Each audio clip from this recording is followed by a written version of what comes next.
And welcome to another 27 minutes of the only weekend business program right here at Capital Market Live on Channels Television. I'm Ladi Williams. First off, as usual, let's check out how major markets we track fared. That's for Friday. You see that in Europe there, we see major markets stumbled around. It was more like a choppy trading week right there. The month of May, though, was mostly in the green, but traders had to digest latest Eurozone inflation, which rose by 2.6%, and its implication for next week's European Central Bank rate decision. At the same time, traders also assessed some economic reports from Asia within the week, and we see right there it's green mostly for the close in Asia. Nikkei 225, that was 38,814 points, 0.24% up. And we see Shanghai Composite, 3,032 points. That was up 0.12% for Friday, while the Hang Seng Index, that was the laggard there, 0.94% drop at 17,941 points. Let's get a check on the U.S. markets now. We see for Wall Street, the Dow Jones Industrial Average closed Friday. That was down, up actually 0.15%. NASDAQ was, on the flip side, down 0.12% at 17,688 points. While we see the S&P 500, 5,431 points, 0.04% marginal drop that we had for on Friday. And definitely, we're going to be checking out what's played out in the U.S. markets and what to expect also for next week, because investors there are just wondering when we're going to get that next rate cut. Let's bring in Gilbert Jokpata now, financial market analyst. Hello, Gilbert. Yeah, great to see you, Ladi. Great to be here. Yeah, so definitely, we're seeing the U.S. investors are itchy, trying to find out when the U.S. is going to cut rates for the first time in 2024. We had a soft CPI, soft PPI reading. Tell me how this played into sentiment in the U.S.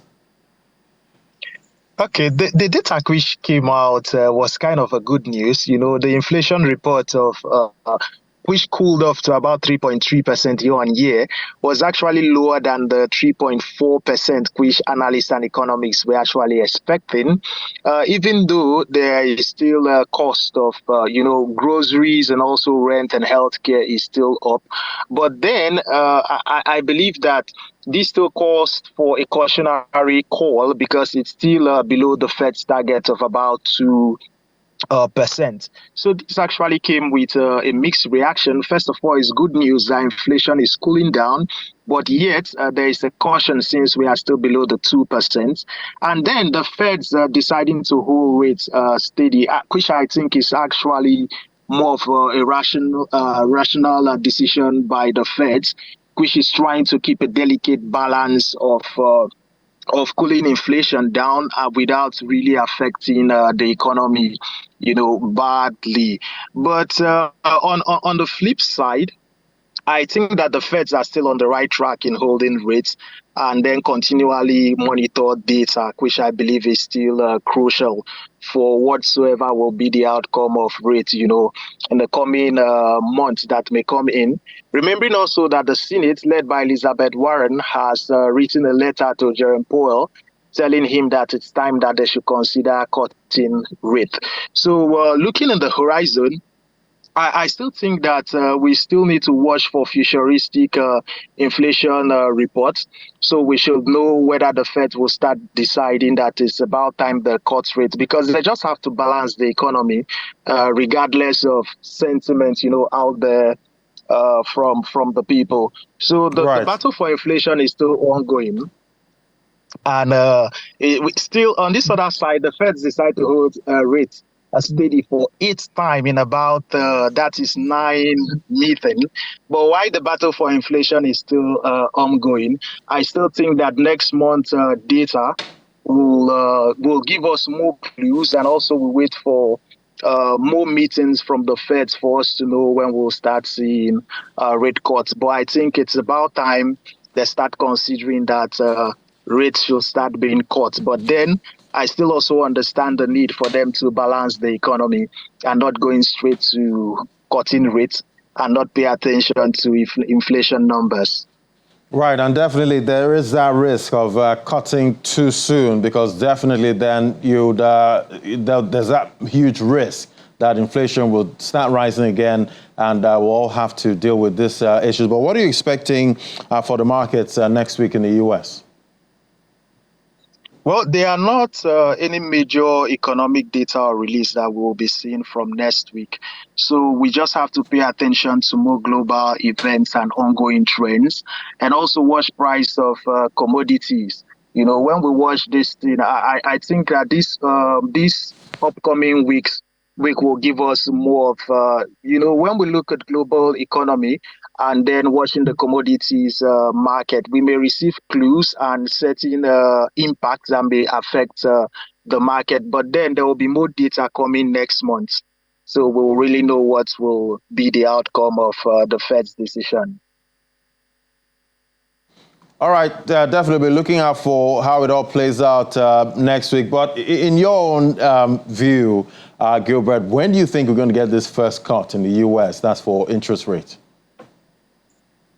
Okay, for now, one thing the Feds will have to do, including those of us who are, investors and also market watchers, is to have to watch next week, especially for clues, because I think that we need to assess the impact of the current policy. And we are watching the impact, as analysts and also investors and market watchers, and also the Feds will have to watch the impact of this week's policy. So from next week, when we start assessing this impact, we will have more clues. But when I look personally at the way the economy is going, and also the U.S. Senate also placing demands that it's about time they start cutting rates. And also, when you look at the bond market is not as interesting as it used to be before, with high interest rates that always push institutional investors to know that the bond market is one of the safest places that they should be in. Right now, more institutional investors are getting out of the market into more risky asset, like maybe stock, and also gold, silver, and also the digital gold, which is also Bitcoin. So I think that investors' interest and also investors' direction is already given the Fed's clue that it's about time they start cutting rates. And also, when you look at the Senate also demanding that it's time they cut rates, they really want to cut rate at this time.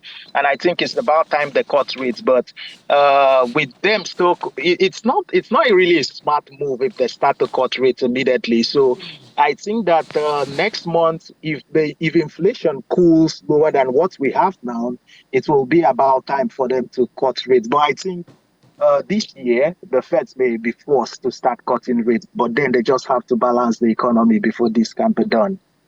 Right, so much there for the U.S. Fed to do to inspire investor confidence and also keep those markets balanced. Thank you so much, Gilbert Jopata, financial market analyst. Thank you.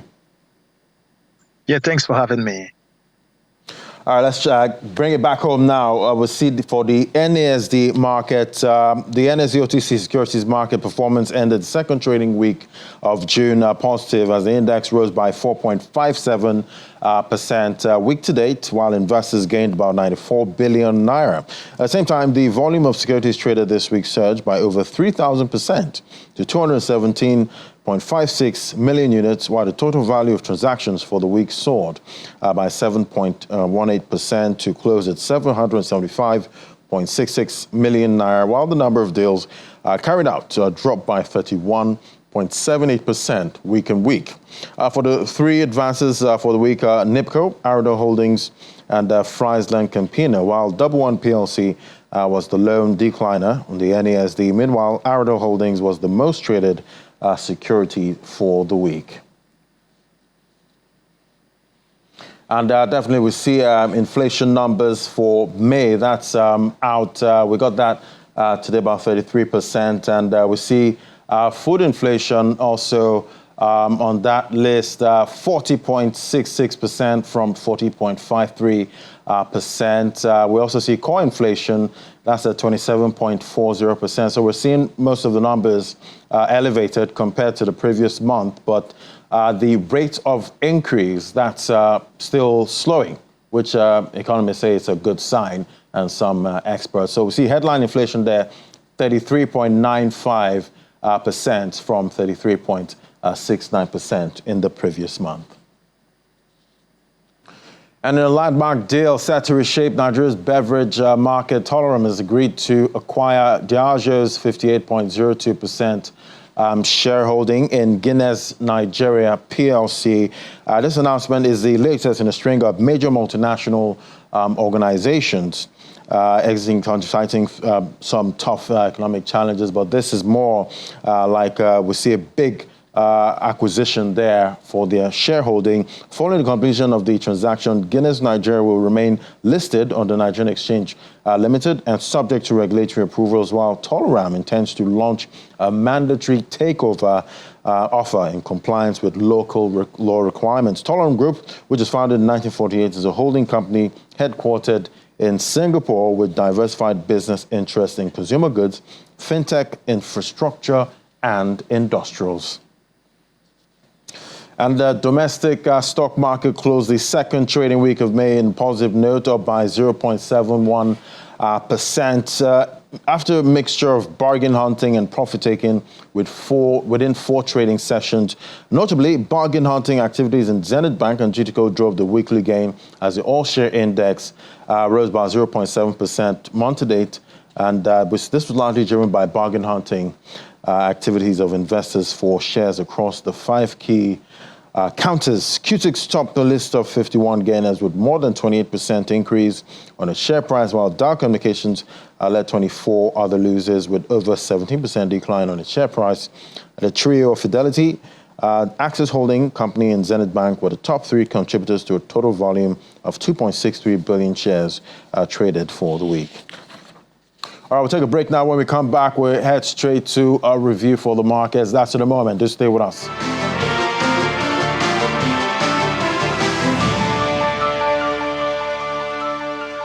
Welcome back. Well, to analyze the markets now, joining me is Mr. Rotimi Fakejo, the equity trader at the NGX. Mr. Rotimi, good evening. Good evening. Yeah, I know definitely you're also feeling the traffic right now at this time, but thank you so much for making our time to join us. But let's talk about the rights issues right now. It's right issue season. We're seeing listed companies, reading out different numbers of capital raises this year. Talk to me about how investors are receiving most of these numbers.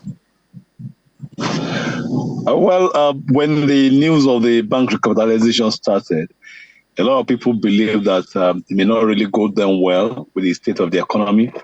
But I want to assure that the market will suck up whatever rights issue that has been released. And I think we're going to have them coming out in quick succession. Fidelity Bank is ongoing. We are having a lot of other ones coming up very, very shortly. But I believe strongly that the market is capable and ready to take up all the right issues. We might even see oversubscription in some. Well, talk to me about existing shareholders. Any concerns there? Well, there won't be any concern because what is most important is the level playing field. Everybody, assuming is new shares that they want to issue, that is open to all, that will have given a lot of concern. But I think what is happening presently is right issue. So if you believe that you want to hold on to the percentage holding that you have presently, all you have to do is to take up your rights. And the moment you don't take up your rights, then you know that you already have a depleted position. So I think investors are wise enough to be able to take the appropriate decision and make it early enough. Right, and let's look at that big deal we had earlier this week with Toleram set to acquiring Diageo's 58.02% stake in Guinness Nigeria. And we did see the share price of Guinness Nigeria actually rise, after that. Talk to me about how markets are absorbing all this information. Is to some quarter a surprise. Okay, I think network there left Mr. Rotimi's phone, but he's talking about the Tolaram acquisition of Diageo's 58% stake in Guinness Nigeria. He said some are surprised, while some were not so surprised at this development, but definitely we saw the share price for Guinness actually react to that, and it was quite a positive move there that we saw for those markets. But we'll try and get Mr. Fakejo back to finish his thoughts, definitely. But today, we got that inflation number over the weekend. That is today, and definitely we're going to see the impact, even though it's another rise at this time, but not as fast as most of the previous rises that we saw, before now. So definitely we're going to be watching how the markets actually react to that, and definitely for the central bank MPC, what's the next move? At this time we've seen how much wiggle room the MPC have at this time to actually raise interest rates going further, trying to tame inflation, at this time. But let's try and get Mr. Rotimi Fakejo. Mr. Rotimi, can you hear me now? Yes, I can hear you. Fantastic. Yeah, we lost you for a moment there, but you can finish your thought. Yes. So I was talking about the takeover of the shares in Guinness. I believe strongly that there will be proper pricing, and I think we can't say for now how quickly they are going to take up other shareholders' holding, but I believe in the meantime we may see it playing out positively for investors as the share prices might be positively impacted. All right, we'll definitely look out for that. But what are you seeing for the markets next week? We got the inflation number for May. We got that today over the weekend. So talk to me about how you expect markets to react to this, and definitely how this will shape, the next rate decision for the CBN MPC. Well, I think the figures we are seeing the inflation increasing at a decreasing rate. So that definitely is a good sign for the market and for the economy. And I believe investors are going to take that in. And we've not really have it so much impacted on the market. But one thing, again, we need to bear in mind is that we are approaching the end of half year for the year 2024. So that definitely will put investors and market players on an edge. And I believe that we are going to see more demand for shares even as we close towards the end of the first half of the year. So I think that the inflation figures is coming to the market for me as a booster as at this time, because it is going up at a decreasing rate. And that definitely is a good pointer, as I've said earlier on. So for the way it is right now, I believe strongly that the market will be more properly shaped as we enter to move towards the end of the year. Towards the end of the first half of the year. And as such, we're going to see the all-share index at least getting back over 100,000 basis points. So I think there won't be much impact that the inflation figures is going to have on the market. I'm also for the fact that the CBN will most unlikely increase rate further. So I think we are getting to a situation whereby we have gotten to a saturation point for increase in rate by the CBN. So that also will cause some measure of stability in the equity market.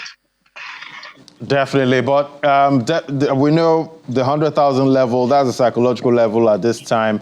But what sectors are you seeing attractive right now? And looking at that banking counter, do you think the bottom is in? We've seen a decline since we got that recapitalization announcement for the banks. But in the same space as well, I think in this week that just ended, we have seen a good movement in the prices of banking shares. And we've seen that in UBA, we've seen that in Zenith, we've seen that in GTCO. So I still believe that we're still going to have a further upward movement for the banking share stocks. And I think we're going to see movement in the in other sectors like the industrial goods and also the food and beverages. I mean, the consumer goods. So we're going to see a lot of movement in those spaces. And I think definitely the OSHA index is going to take a leap, and so also the market capitalization. Definitely be looking out for that. Thank you so much. It was great having you today, Mr. Rotimi Fakejo. I know that right now you're in that traffic. I hope the traffic has calmed down a bit where you are. Yeah, it's receded a little, but it's still very much. Still very much, yeah. This traffic impacts everything. Thank you so much, Mr. Rotimi Fakejo, for sharing your traffic with us. Thank you. All right, thanks. All right, now let's check out some other stories. Now we see Fidelity Bank PLC, Nigeria's sixth largest bank, set to open its public offer and rights issue to investors. That's for Thursday, June 20th, 2024. This presentation is expected to provide detailed insight into the bank's strategy and the opportunities presented by the public offer and rights issue. Under the rights issue, Fidelity Bank will offer 3.2 billion ordinary shares, 50 kobo each at 9.25 kobo per share. These shares will be available to existing shareholders in the proportion of one new ordinary share for every 10 ordinary shares held as of January 5th, 2024. In addition to the rights issue, the bank will also offer 10 billion ordinary shares of 50 kobo each to the general investing public at 9.75 kobo per share. And this dual approach is part of the bank's comprehensive strategy to raise a total of up to 127.1 billion naira. And the Securities and Exchange Commission has warned that investing in meme coins, including Davido's, is highly risky. The capital market regulator says that anyone investing in these cryptocurrencies should fully understand the associated risk.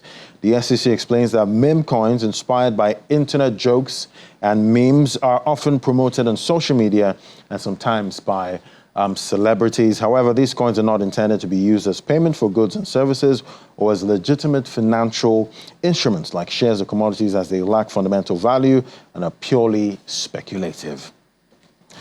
And in a major move to streamline business operations, the Corporate Affairs Commission has launched a new service allowing businesses to register and obtain names within a single day.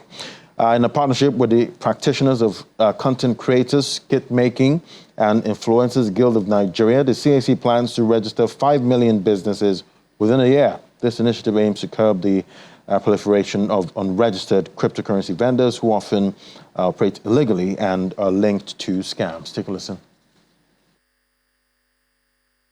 In view of surging applications for registration of companies owing to the deadline for regularization of agents, merchants or individuals, POS operators, the Registrar General, CEO of CAC, Hazani Ishaq Magaji San, engaged all CAC approving officers and encouraged them to clear the backlogs of pending applications. The Corporate Affairs Commission is introducing more technical service designed to streamline the business registration process. With this new innovation, you will be able to register and get your business name in one day. CAC and the practitioners of content creating, skit making, and Influencers Guild of Nigeria are going to be collaborating to register multiple businesses and create over 5 million new businesses in Nigeria. Quite a big one there. Imagine having to just register a business and get your name just like that in one day. Thank you so much. Well, that's the show today. Thanks so much for watching. Don't forget you can watch this again on our YouTube channel. I'm Ladi Williams from me, the team, right here at Channels HQ. It's bye for now.